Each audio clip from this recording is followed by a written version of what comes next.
Bonjour, bonsoir, bonjour à tous.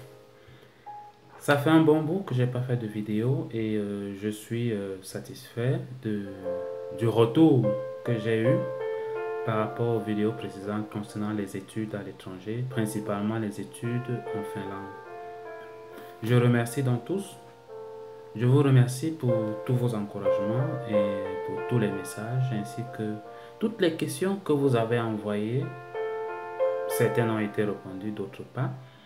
Et cette vidéo donc fait suite à cette série de vidéos sur les études à l'étranger.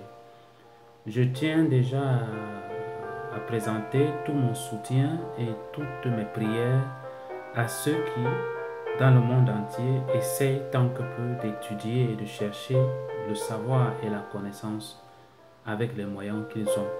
Vous savez, aujourd'hui, étudier, aller dans les universités devient très très cher, inaccessible aux pauvres.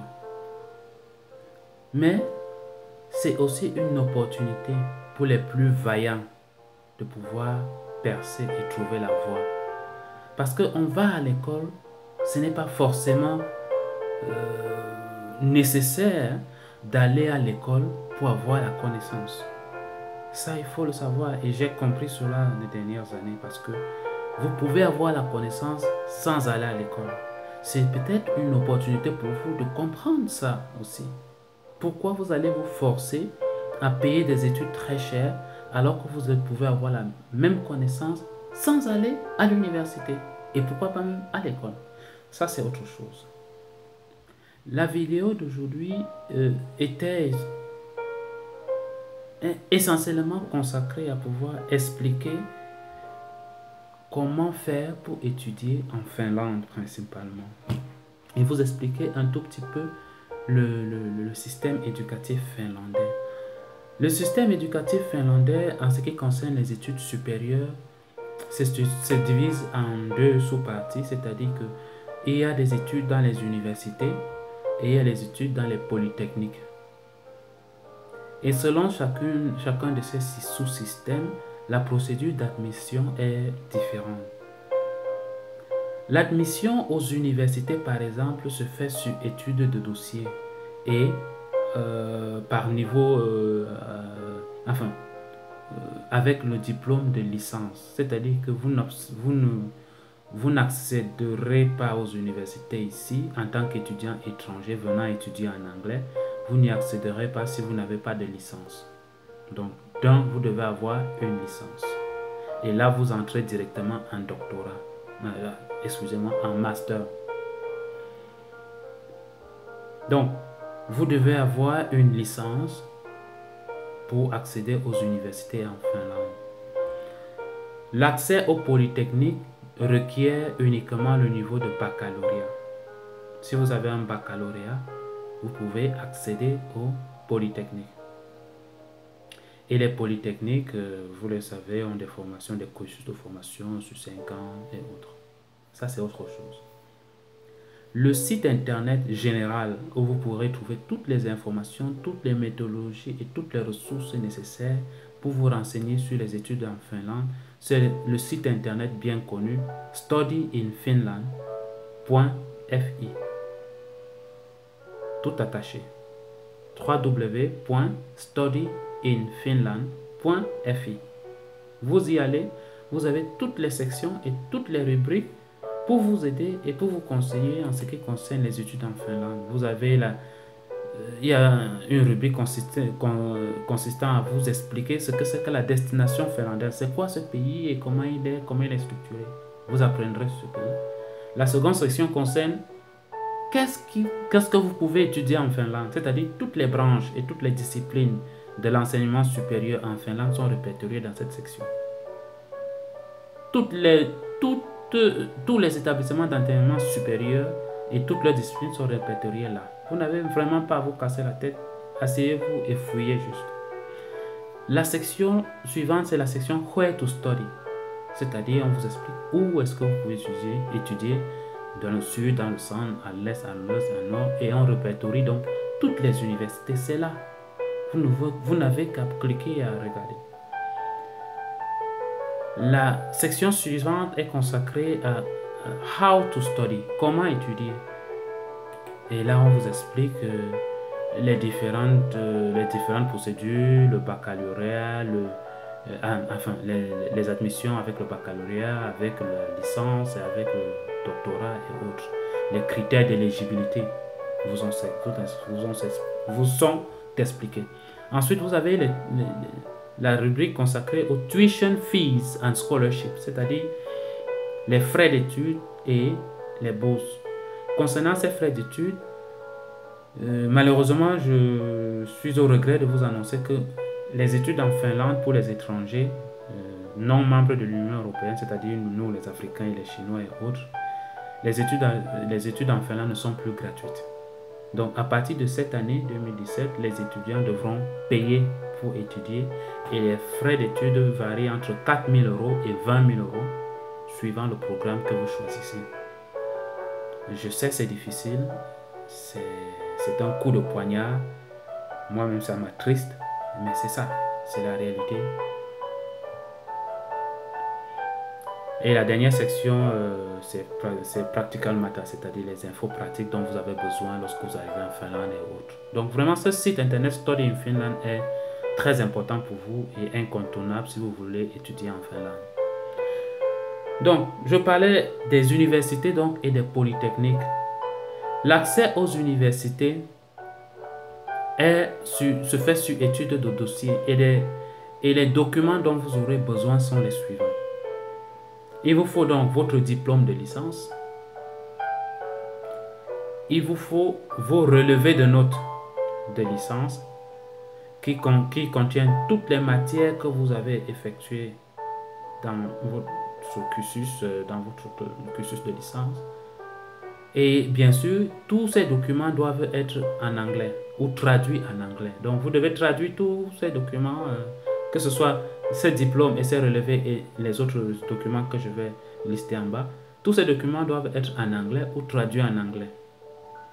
Donc, j'ai dit donc, il vous faut votre licence, il vous faut les relevés de notes et il faut tous les relevés de notes du niveau 1 et du niveau 2.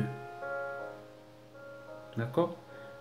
Principalement, donc, il faut donc ces documents. Et ensuite, il vous faut le test de langue. Le test de langue anglaise, qui est en général le TOEFL ou le IELTS. TOEFL, Test of English as a Foreign Language.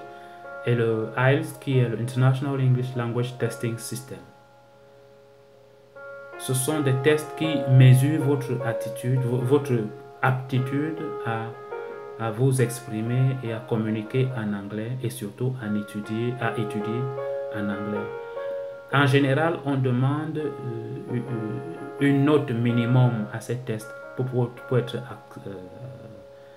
être admis dans une université, en toutes les universités où vous pouvez étudier en anglais. Donc, c'est chacun des programmes concernés qui fixe sa note nécessaire. Donc, vous devrez donc vous renseigner auprès de l'université où vous voulez étudier. Lisez tout simplement dans leur site internet. Pas besoin de leur faire un email.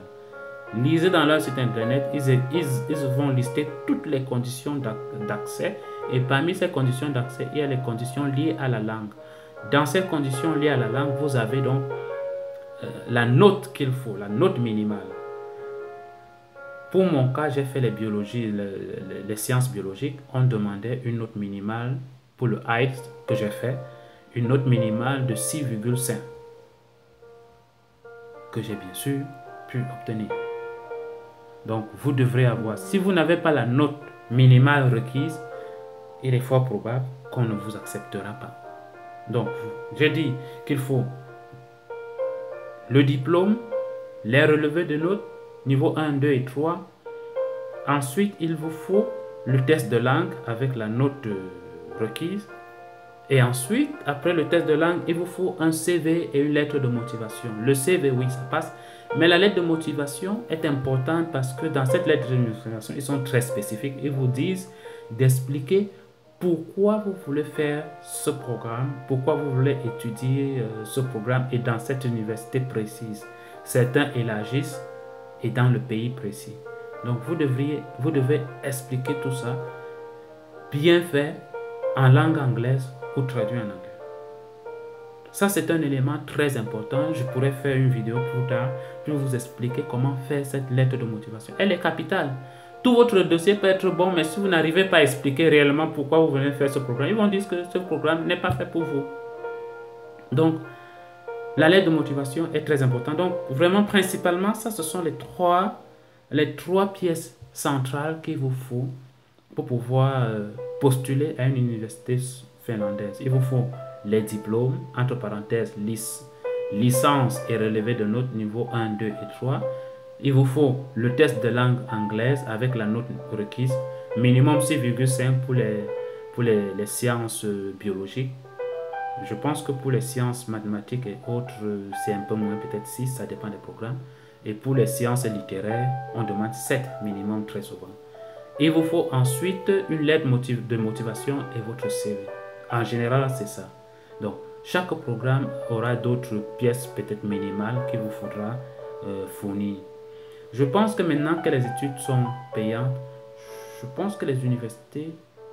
Non, mais je pense vous demanderont les preuves que vous pouvez payer pour le programme. Mais je pense que ça, c'est la charge des autorités consulaires de demander ce genre de preuves et de documents financiers.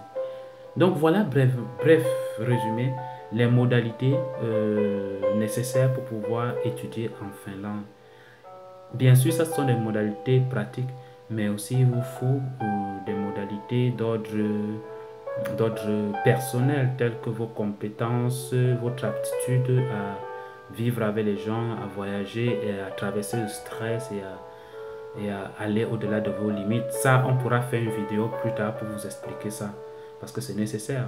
Pour voyager, ce ne sont pas les plus faibles qui voyagent. Que ce soit faible intellectuellement ou moralement ou psychologiquement, c'est parmi les plus forts. Il faut être fort, il faut s'armer, il faut se préparer. Donc voilà, c'était pour vous expliquer donc voilà la procédure d'inscription aux universités finlandaises. Je vous remercie d'avoir suivi cette vidéo et je la termine toujours en vous encourageant, en vous félicitant déjà d'avoir regardé cette vidéo parce que vos semblables s'amusent ailleurs et se sont découragés, mais vous n'avez plus le temps de vous asseoir et de suivre quelque chose qui peut vous apprendre quelque chose.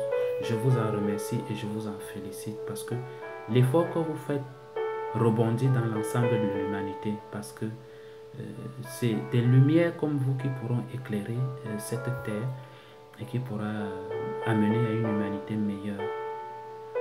Je vous termine en vous présentant un livre que j'affectionne beaucoup et que je vous invite aussi à pouvoir le lire, sinon à suivre les vidéos de l'auteur.